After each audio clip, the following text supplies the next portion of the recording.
Hey, Morningstar, for the past couple weeks, the sports media world has been dominated by the now ex-Baltimore Ravens NFL football player Ray Rice, who struck his then fiancée in an elevator, knocked her out cold, and then drug her out into the hallway of the hotel they were staying in. There's been a lot of debate about Ray Rice being terminated from his team and suspended indefinitely by the NFL, especially when you consider some of the things that other players have done and yet are still playing in the league. Even this past week, word came out about the Minnesota Vikings superstar running back Adrian Peterson being accused of abusing his 4-year-old son. I mean, this is getting out of hand. Some of us suggested that we need to create a special jail just for NFL players, since the list of violent offenders keeps growing. Hey, at the heart of it, I believe, is a view of women and perhaps of children to be seen as chattel, property, subservient second-class citizens. I think it's abhorrent to me, and I hope to the majority of our culture, which would like to think we've matured since the days of the cavemen. Perhaps there will always exist that sinful urge for men to attempt to exert their physical dominance over women.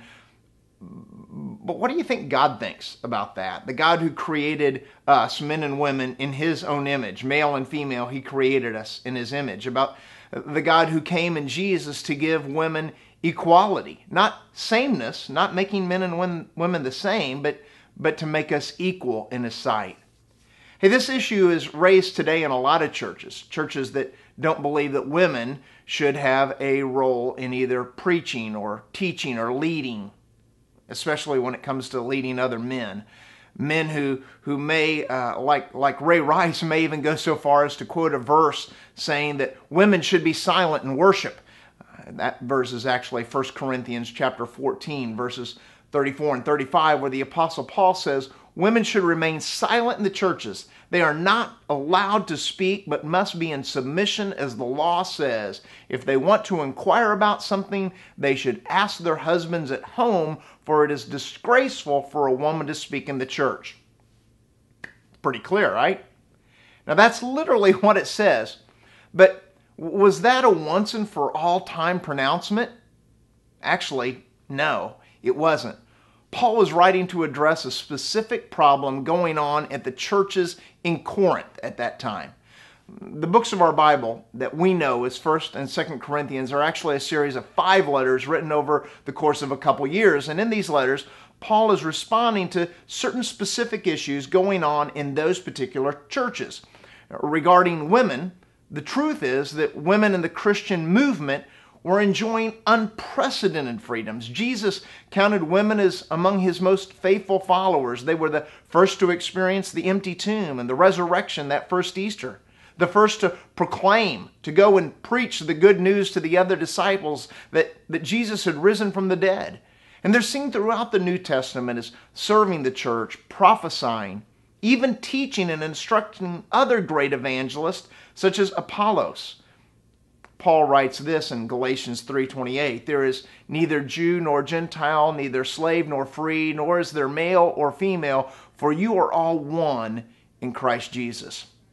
You see, the issue in Corinth was that the women there were disrupting worship by asking all kinds of questions during the service. Why? Well, because they were uneducated. You see, unlike today, Jewish girls back then, they didn't go to school.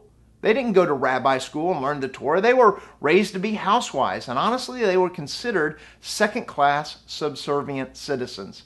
And so they came into worship and they used all these newfound freedoms in Christ to an excess. So the issue Paul was addressing wasn't that women should never be allowed to speak in worship service anywhere, anytime, forever and ever.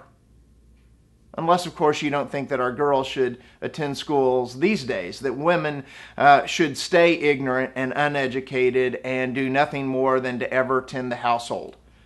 See, the context of this passage, and the context greatly matters for passages such as this, is that Paul was referring to the issue of being of disruptions in worship. In truth, this whole section of 1 Corinthians chapter 14 deals with various sorts of disruptions. Paul says that he'd rather people not speak in tongues, But if they do, then only 2 or 3 get to speak in tongues, and only if there's somebody there who has the gift of interpretation of tongues. And then he says those who have the gift of prophecy were told to speak. And Paul covers how revelations are to be handled in an orderly way. And the goal and purpose of this entire section in 1 Corinthians 14 was about avoiding confusion and disruptions in worship. Again, Paul wasn't laying out how the order of worship should go in church forever and ever. And if so, man, I've never been in a church like that. I don't know a church that follows the order of getting up and speaking in tongues and interpretations and prophesying and revelation. I mean, where's the singing at in all that, right? Yet there are many who, for some reason, choose to exclude women from leadership. Now, hey, this isn't the only passage dealing with women in worship. And I'll be covering another in next week's blog, but I hope this has been helpful and enlightening regarding this particular passage from 1 Corinthians chapter 14. So my challenge, like always, is to be the church, all of you, men, women, youth, and children. And I'll see you in worship this weekend. God bless you.